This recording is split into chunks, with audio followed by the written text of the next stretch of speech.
وما من دابة في الأرض إلا على الله رزقها ويعلم مستقرها ومستودعها كل في كتاب مبين. وهو الذي خلق السماوات والأرض في 6 أيام وكان عرشه على الماء ليبلوكم أيكم أحسن عملا. ولئن قلت إنكم مبعوثون من بعد الموت ليقولن الذين كفروا إن هذا إلا سحر مبين. ولئن أخرنا عنهم العذاب إلى أمة معدودة ليقولن ما يحبسه ألا يوم يأتيهم ليس مصروفا عنهم وحاق بهم ما كانوا به يستهزئون. ولئن أذقنا الإنسان منا رحمة ثم نزعناها منه إنه ليئوس كفور. ولئن أذقناه نعماء بعد ضراء مسته ليقولن ذهب السيئات عني إنه لفرح فخور. إلا الذين صبروا وعملوا الصالحات أولئك لهم مغفرة وأجر كبير. فلعلك تارك بعض ما يوحى إليك وضائق به صدرك أن يقولوا لولا أنزل عليه كنز أو جاء معه ملك إنما أنت نذير والله على كل شيء وكيل. أم يقولون افتراه قل فأتوا ب10 سور مثله مفتريات وادعوا من استطعتم من دون الله إن كنتم صادقين. فإن لم يستجيبوا لكم فاعلموا أنما أنزل بعلم الله وأن لا إله إلا هو فهل أنتم مسلمون. من كان يريد الحياة الدنيا وزينتها نوف إليهم أعمالهم فيها وهم فيها لا يبخسون. أولئك الذين ليس لهم في الآخرة إلا النار وحبط ما صنعوا فيها وباطل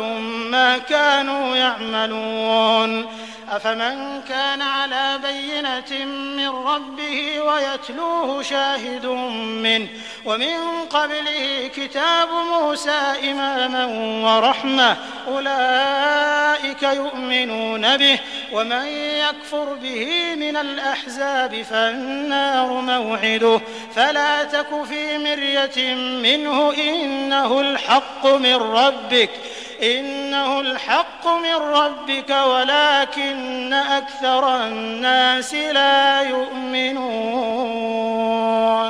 ومن أظلم ممن افترى على الله كذبا أولئك يعرضون على ربهم ويقول الأشهاد هؤلاء الذين كذبوا على ربهم ألا لعنة الله على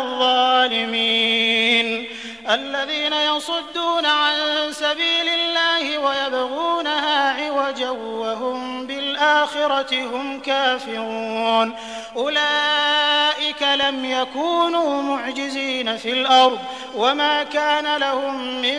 دون الله من أولياء يضاعف لهم العذاب ما كانوا يستطيعون السمع وما كانوا يبصرون. أولئك الذين خسروا أنفسهم وضل عنهم ما كانوا يفترون. لا جرم أنهم في الآخرة هم الأخسرون. إن الذين آمنوا وعملوا الصالحات وأخبتوا إلى ربهم أولئك أولئك أصحاب الجنة هم فيها خالدون مثل الفريقين كالأعمى والأصم والبصير والسميع هل يستويان مثلا أفلا تذكرون ولقد أرسلنا نوحا إلى قومه إني لكم نذير مبين ألا تعبدوا إلا الله إني أخاف عليكم عذاب يوم أليم فقال الملأ الذين كفروا من قومه ما نراك إلا بشرا مثلنا وما نراك اتبعك إلا الذين هم أراذلنا بادي الرأي وما نرى لكم علينا من فضل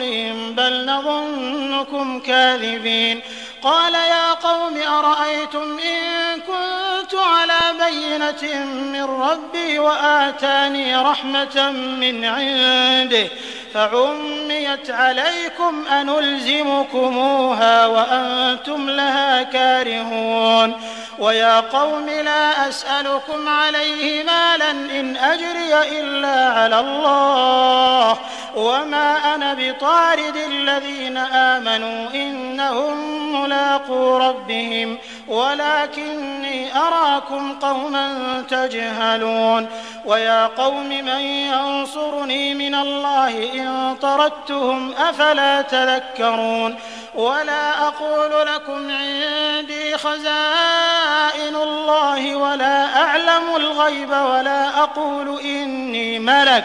ولا أقول للذين تزدري أعينكم لن يؤتيهم الله خيرا الله أعلم بما في أنفسهم إني إذا لمن الظالمين قالوا يا نوح قد جادلتنا فأكثرت جدالنا فأتنا بما تعدنا إن كنت من الصادقين قال إنما يأتيكم به الله إن شاء وما أنتم بمعجزين ولا ينفعكم نصحي إن أردت أن أنصح لكم إن كان الله يريد أن يغويكم هو ربكم وإليه ترجعون أم يقولون افتراه قل إن افتريته فعلي إجرامي وأنا بريء مما تجرمون وأوحي إلى نوح أنه لن يؤمن من قومك إلا من قد آمن فلا تبتئس بما كانوا يفعلون واصنع الفلك بأعيننا ووحينا ولا تخاطبني في الذين ظلموا إنهم مغرقون ويصنع الفلك وكلما مر عليه ملأ من قومه سخروا منه قال إن تسخروا منا فإنا نسخر منكم كما تسخرون فسوف تعلمون من يأتيه عذاب يخزيه ويحل عليه عذاب مقيم حتى إذا جاء أمرنا وفارت النور قل نحمل فيها من كل زوجين اثنين وأهلك إلا من سبق عليه القول ومن آمن وما آمن معه إلا قليل وقال اركبوا فيها بسم الله مجريها ومرساها إن ربي لغفور رحيم وهي تجري بهم في موج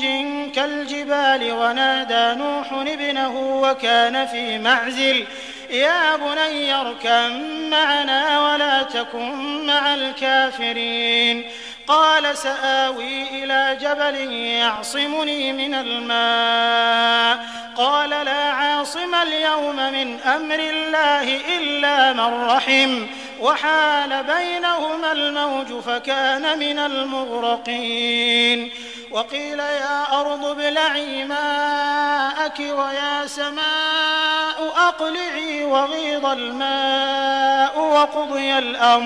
وقضي الأمر واستوت على الجودي وقيل بعدا للقوم الظالمين. ونادى نوح ربه فقال رب إن ابني من أهلي وإن وعدك الحق وأنت أحكم الحاكمين. قال يا نوح إنه ليس من أهلك إنه عمل غير صالح فلا تسألني ما ليس لك به علم إني أعظك أن تكون من الجاهلين. قال رب إني أعوذ بك أن أسألك ما ليس لي به علم وإلا تغفر لي وترحمني أكن من الخاسرين. قيل يا نوح اهبط بسلام منا وبركات عليك وعلى ممن معك وأمم سنمتعهم ثم يمسهم منا عذاب أليم. تلك من أنباء الغيب نوحيها إليك ما كنت تعلمها أنت ولا قومك من قبل هذا فاصبر إن العاقبة للمتقين. وإلى عاد أخاهم هودا قال يا قوم اعبدوا الله ما لكم من إله غيره إن أنتم إلا مفترون. يا قوم لا أسألكم عليه أجرا إن أجري إلا على الذي فطرني أفلا تعقلون. ويا قوم استغفروا ربكم ثم توبوا إليه يرسل السماء عليكم مدرارا ويزدكم قوة إلى قوتكم ولا تتولوا مجرمين. قالوا يا هود ما جئتنا ببينة وما نحن بتاركي آلهتنا عن قولك وما نحن لك بمؤمنين إن نقول إلا اعتراك بعض آلهتنا بسوء. قال إني أشهد الله واشهدوا أني بريء مما تشركون من دونه فكيدوني جميعا ثم لا تنظرون.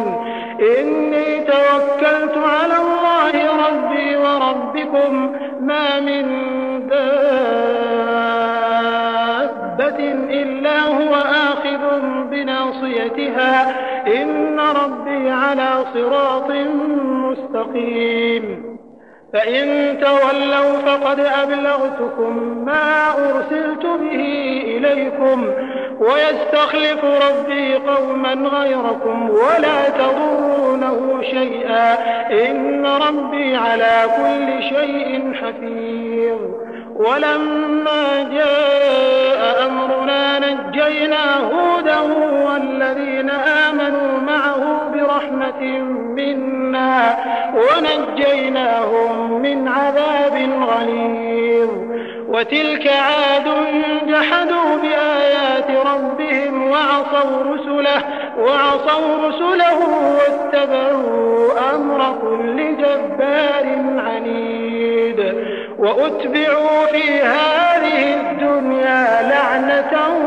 ويوم القيامة ألا إن عادا كفروا ربهم ألا بعدا لعاد قوم هود. وإلى ثمود أخاهم صالحا قال يا قوم اعبدوا الله ما لكم من إله غيره هو أنشأكم من الأرض واستعمركم فيها فاستغفروه ثم توبوا إليه إن ربي قريب مجيب. قالوا يا صالح قد كنت فينا مرجوا قبل هذا أتنهانا أن نعبد ما يعبد آباؤنا وإننا لفي شك مما تدعونا إليه مريب. قال يا قوم أرأيتم إن كنت على بينة من ربي وآتاني منه رحمة فمن ينصرني من الله إن عصيته فما تزيدونني غير تخسير. ويا قوم هذه ناقة الله لكم آية فذروها تأكل في أرض الله ولا تمسوها بسوء فيأخذكم عذاب قريب. فعقروها فقال تمتعوا في داركم 3 أيام ذلك وعد غير مكذوب. فلما جاء أمرنا نجينا صالحا والذين آمنوا معه برحمة منا ومن خزي يومئذ إن ربك هو القوي العزيز. وأخذ الذين ظلموا الصيحة فأصبحوا في ديارهم جاثمين كأن لم يغنوا فيها ألا إن ثمود كفروا ربهم ألا بعدا لثمود. ولقد جاءت رسلنا إبراهيم بالبشرى قالوا سلاما قال سلام فما لبث أن جاء بعجل حنيذ. فلما رأى أيديهم لا تصل إليه نكرهم وأوجس منهم خيفة قالوا لا تخف إنا أرسلنا إلى قوم لوط وامرأته قائمة فضحكت فبشرناها بإسحاق ومن وراء إسحاق يعقوب. قالت يا ويلتى أألد وأنا عجوز وهذا بعلي شيخا إن هذا لشيء عجيب. قالوا أتعجبين من أمر الله رحمة الله وبركاته عليكم أهل البيت إنه حميد مجيد. فلما ذهب عن إبراهيم الروع وجاءته البشرى يجادلنا في قوم لوط إن إبراهيم لحليم أواه منيب. يا إبراهيم أعرض عن هذا إنه قد جاء أمر ربك وإنهم آتيهم عذاب غير مردود. ولما جاءت رسلنا لوطا سيء بهم وضاق بهم ذرعا وقال هذا يوم عصيب. وجاءه قومه يهرعون إليه ومن قبل كانوا يعملون السيئات. قال يا قوم هؤلاء بناتي هن أطهر لكم فاتقوا الله ولا تخزون في ضيفي أليس منكم رجل رشيد. قالوا لقد علمت ما لنا في بناتك من حق وإنك لتعلم ما نريد. قال لو أن لي بكم قوة أو آوي إلى ركن شديد. قالوا يا لوط إنا رسل ربك لن يصلوا إليك فأسر بأهلك بقطع من الليل ولا يلتفت منكم أحد إلا امرأتك إنه مصيبها ما أصابهم إن إن موعدهم الصبح أليس الصبح بقريب فلما جاء أمرنا جعلنا عاليها سافلها وأمطرنا عليها حجارة من سجيل منضود مسومة عند ربك وما هي من الظالمين ببعيد وإلى مدين أخاهم شعيبا قال يا قوم اعبدوا الله ما لكم من إله غيره ولا تنقصوا المكيال والميزان إني أراكم بخير وإني أخاف عليكم عذاب يوم محيط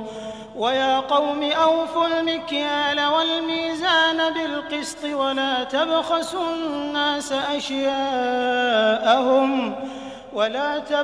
الناس أشياءهم ولا تعثوا في الأرض مفسدين بقية الله خير لكم إن كنتم مؤمنين وما أنا عليكم بحفيظ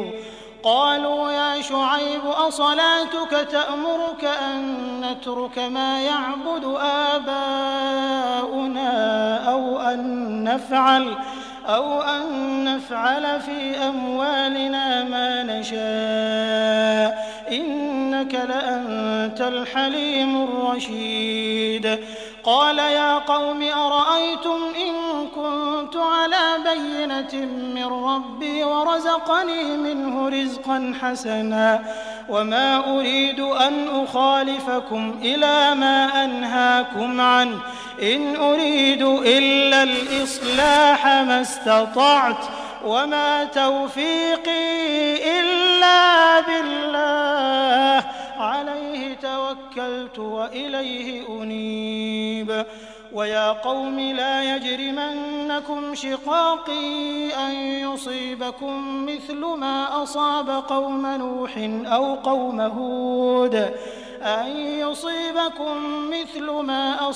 قوم نوح أو قوم هود أو قوم صالح وما قوم لوط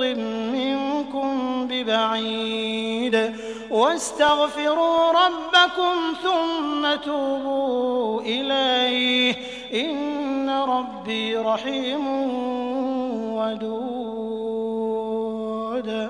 قالوا يا شعيب ما نفقه كثيرا مما تقول وإنا لنراك فينا ضعيفا ولولا رهطك لرجمناك وما أنت علينا بعزيز قال يا قوم أرهطي أعز عليكم من الله واتخذتموه وراءكم ظهريا إن ربي بما تعملون محيط ويا قوم اعملوا على مكانتكم إني عامل سوف تعلمون من يأتيه عذاب يخزيه ومن هو كاذب وارتقبوا إني معكم رقيب ولما جاء أمرنا نجينا شعيبا والذين آمنوا معه برحمة منا وأخذت الذين ظلموا الصيحة فأصبحوا في ديارهم جاثمين كأن لم يغنوا فيها ألا بعدا لمدين كما بعدت ثمود ولقد أرسلنا موسى بآياتنا وسلطان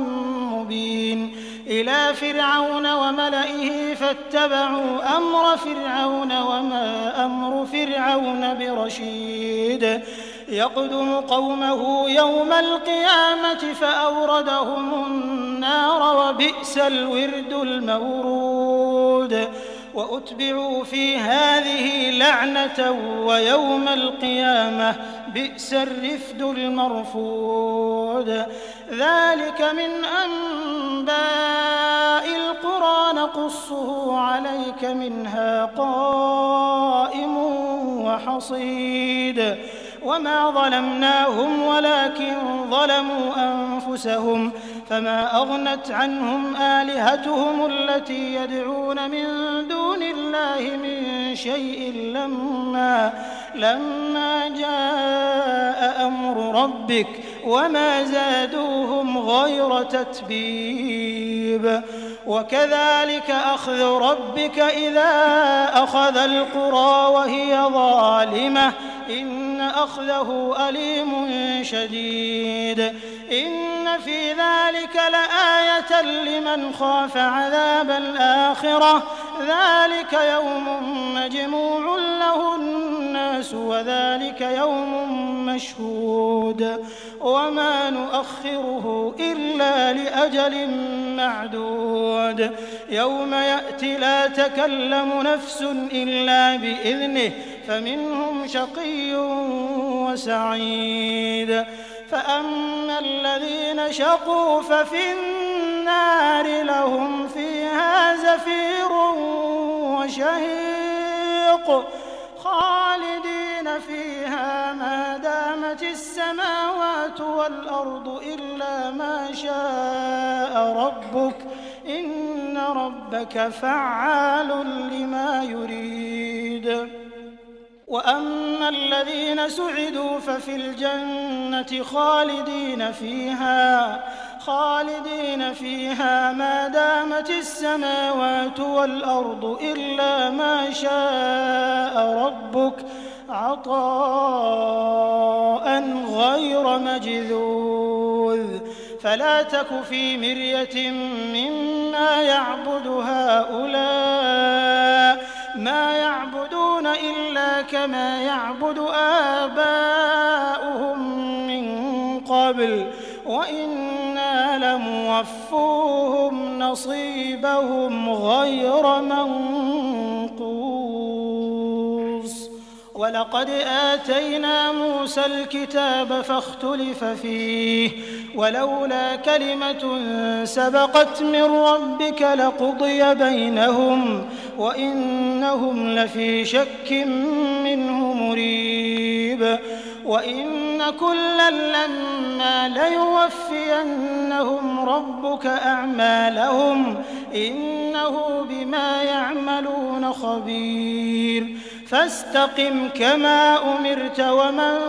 تاب معك ولا تطغوا إنه بما تعملون بصير ولا تركنوا إلى الذين ظلموا فتمسكم النار وما لكم من دون الله من أولياء ثم لا تنصرون وأقم الصلاة طرفي النهار وزلفا من الليل إن الحسنات يذهبن السيئات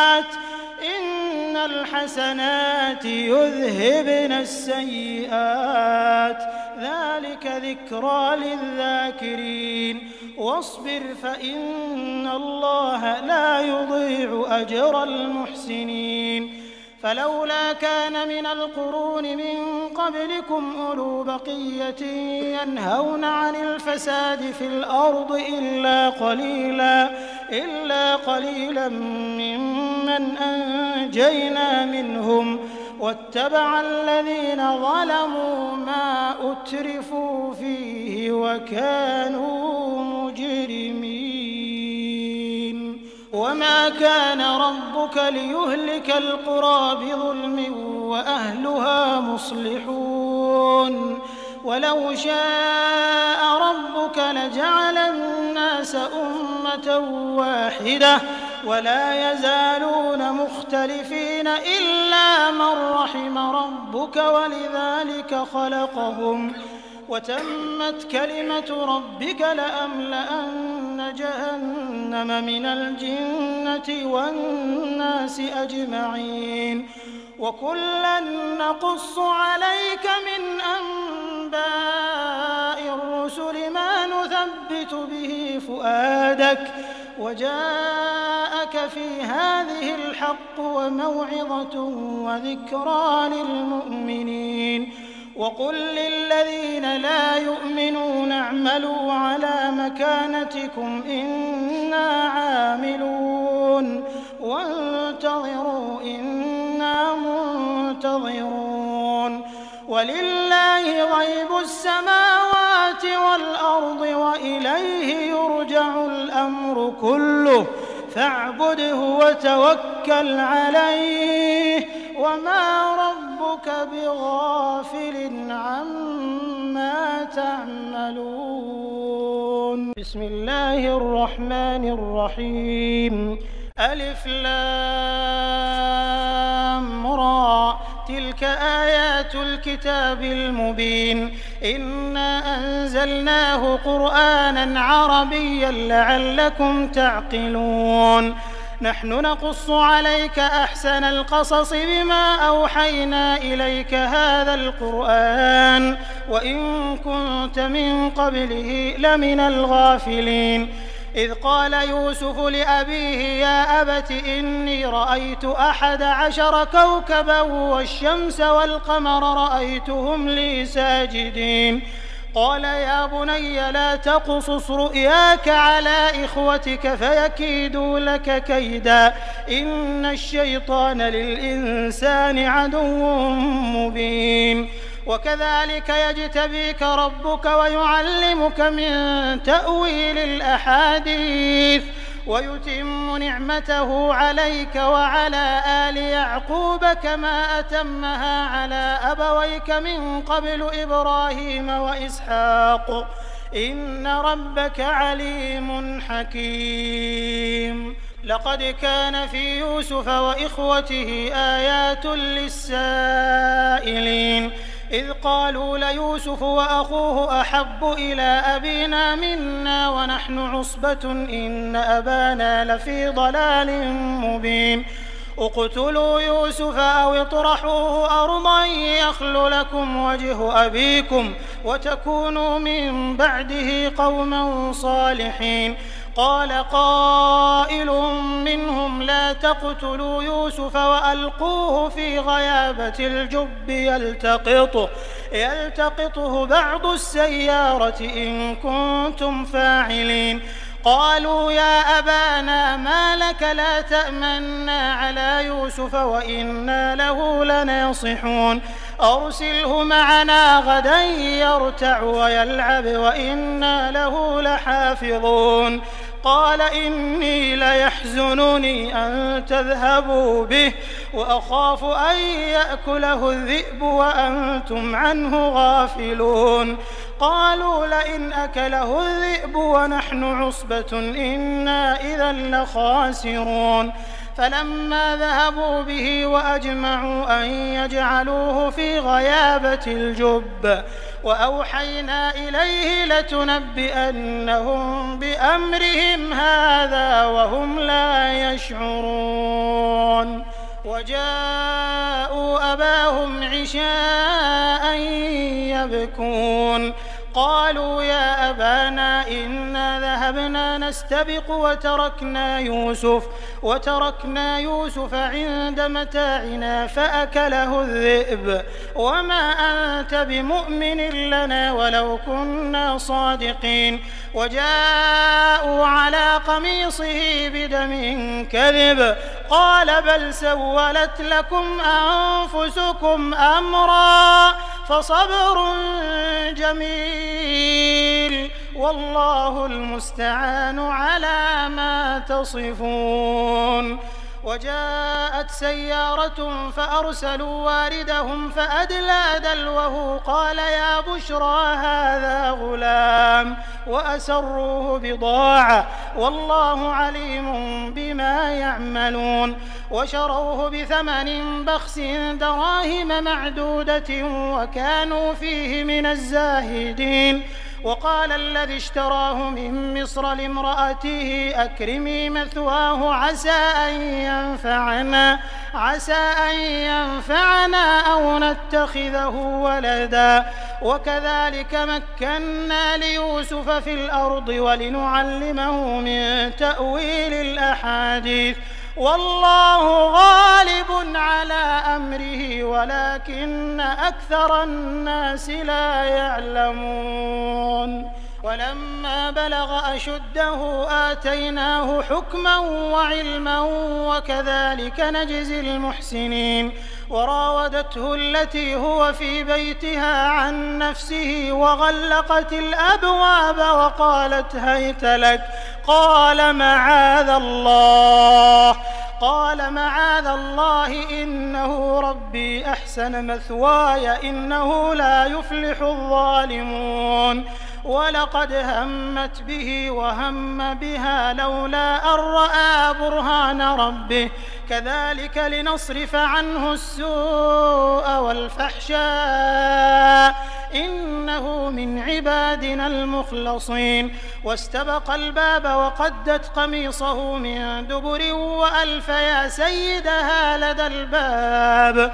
قالت ما جزاء من أراد بأهلك سوءا إلا أن يسجن أو عذاب أليم قال هي راودتني عن نفسي وشهد شاهد من أهلها إن كان قميصه قد من قبل فصدقت وهو من الكاذبين وإن كان قميصه قد من دبر فكذبت وهو من الصادقين فلما رأى قميصه قد من دبر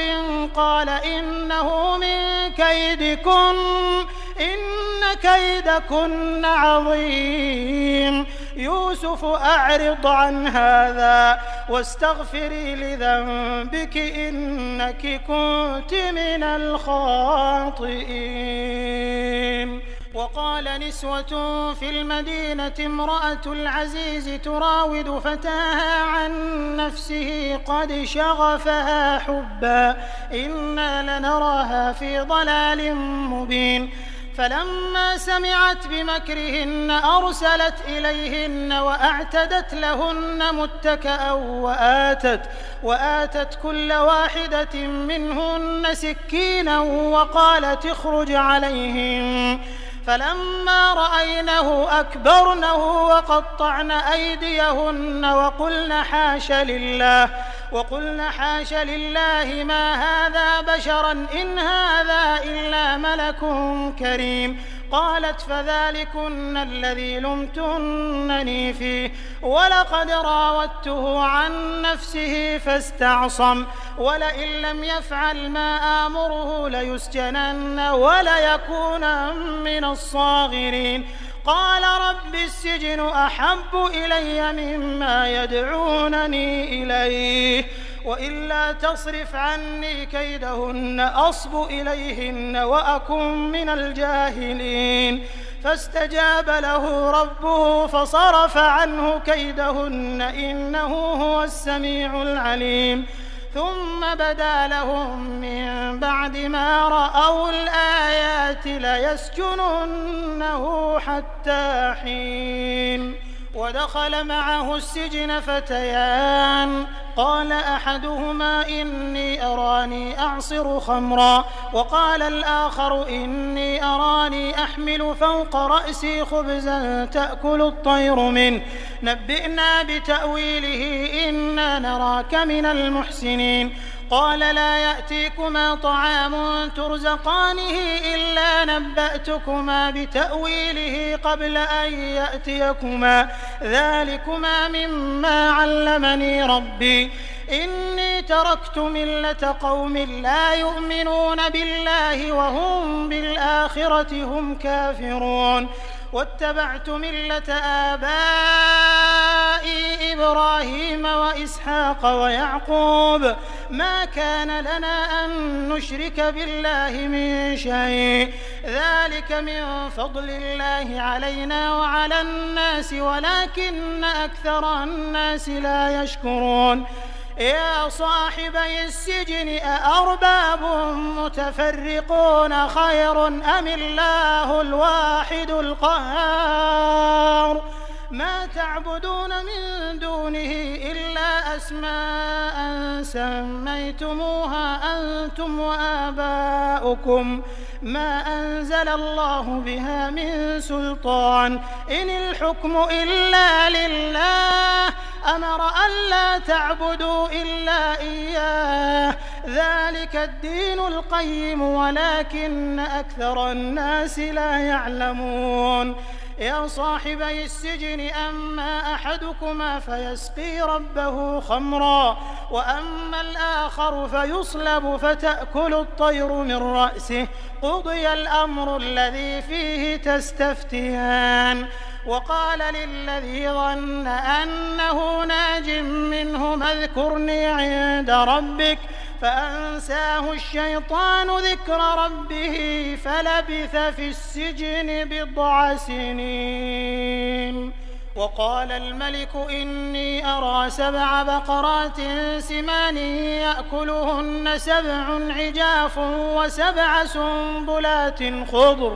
وسبع سنبلات خضر وأخر يابسات يا أيها الملأ أفتوني في رؤياي إن كنتم للرؤيا تعبرون قالوا أضغاث أحلام وما نحن بتأويل الأحلام بعالمين وقال الذي نجا منهما وادكر بعد أمة أنا أنبئكم بتأويله فأرسلون يوسف أيها الصديق أفتنا في 7 بقرات سمان يأكلهن 7 عجاف و7 سنبلات خضر وأخر يابسات